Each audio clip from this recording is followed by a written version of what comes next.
মাত্র ৩,০০০ টাকায় কিভাবে শ্রীমঙ্গল ট্যুর দিয়ে আসলাম সেটা থাকছে আজকের ভিডিওতে।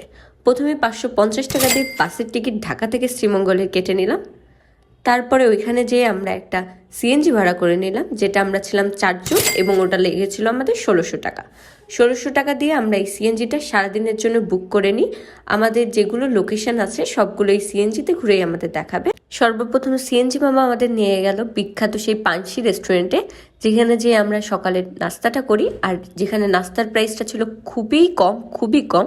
আমাদের চা নিয়েছিলাম এবং আমরা খিচুড়ি নিয়েছিলাম। চা ছিল ২০ টাকা এবং খিচুড়ি ছিল মেবি ৭৫ টাকা বা ৭০ টাকার মধ্যে। যেখানে যে আমরা ৪ জনে অনেক সুন্দর করে নাস্তাটা সেরে নিই। তারপর আমরা সারাদিনের জন্য রওনা হব। আমরা অনেক সকালে বের হয়ে গেছিলাম, কারণ আমরা ভাবছি একদিনে পুরো শহরটা ট্যুর দিয়ে দিব। এর জন্য সকাল বের হয়েছি, যাতে আমাদের সারাদিনের মধ্যে সবগুলো প্লেস দেখে ফেলতে পারি। তো আমাদের সর্বপ্রথম লোকেশন ছিল দার্জিলিং টি গার্ডেন, যেখানে যে আমরা অনেক মজা করছি, কারণ এটা আমাদের ফার্স্ট চা বাগান ট্যুর ছিল। আমরা এই ৪ জন মিলে গিয়েছিলাম। তারপরে নেক্সট লোকেশন ছিল আমাদের নূরজাহান টি গার্ডেন। আগের টি গার্ডেন থেকে এটা কিন্তু ডিফারেন্ট ছিল, তো অবশ্যই কিন্তু মিস করবেন না। তারপর আমরা চলে যাই মাধবপুর লেক, যেখানে আমাদের সিএনজি পার্কের জন্য ২০ টাকা দেওয়া লাগছে। আর বাকি আগে যে ২টা জায়গায় গেছি ওখানে কিন্তু আমাদের কোনো টাকা লাগেনি। তারপরে আমরা চলে যাই লাউয়াছড়া জাতীয় উদ্যান, যেখানে আমাদের ঢুকতে রাখছিল ১১৫ টাকা। কিন্তু আমার কাছে এটা ওয়ার্থ ইট মনে হয়নি, কারণ এটাই দেখার তেমন কিছুই ছিল না। এটা হলো সেই ফেমাস রেল লাইনটা, যেখানে ২টা মুভির শুটিং হয়েছে। তাছাড়া আমার তেমন কিছু একটা এখানে পছন্দ হয়নি। আর যেটা খাসিয়াপল্লী বা যেই জায়গাটা ছিল ওটাই আমরা যাইনি, কারণ অনেকটা হাঁটতে হতো।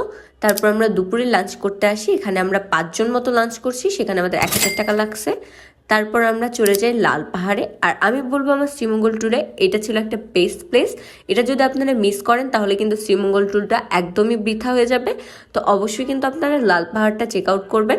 এখানে আমরা যেহেতু ৪ জন লোক ছিলাম, আর লাল পাহাড়টা ঘুরে দেখার জন্য আপনাদের গাইড লাগবে, তারা ১০০ টাকা করে নিয়েছিল এবং আমাদের পুরো লাল পাহাড়টা ঘুরে দেখাইছিল। এবং তার সাথে যেটা বেনিফিট ছিল, তাদের মুখের ভাষা কিন্তু আমাদের থেকে অনেকটা ডিফারেন্ট এবং তাদের কালচারও কিন্তু অনেকটা ডিফারেন্ট। সেই সম্পর্কেও আমি তার সাথে অনেক কথা বলছি এবং এটা খুবই ভালো লাগছে আমার তাদের সাথে কথা বলে। তারপর যাওয়ার পথে একটা ঝর্ণা পড়ে, এটা কিন্তু একটা ইন্ডিয়ান ঝর্ণা, মানে ইন্ডিয়া থেকে আসছে এই ঝর্ণাটা। সেটা পার হয়ে আপনাদের তারপরে লাল পাহাড়ে যেতে হবে। আর এটা হলো লাল পাহাড়ের একদম উপরে, যে এখানে উঠলে কিন্তু আপনারা পাশের আরও অনেকগুলো পাহাড় দেখতে পারবেন। এটা উঠতে আপনাদের 30 to 40 মিনিটস লাগতে পারে। যদি আপনারা উঠতে পারেন তবে উঠুন, কিন্তু আমি বলবো আপনারা একটু কষ্ট করে হলেও এই লাল পাহাড়ে উঠবেন, কারণ এইটার উপরে যে ভিউটা পাবেন সেটা কিন্তু আপনার শ্রীমঙ্গল ট্যুরের সব থেকে বেস্ট ভিউ হবে।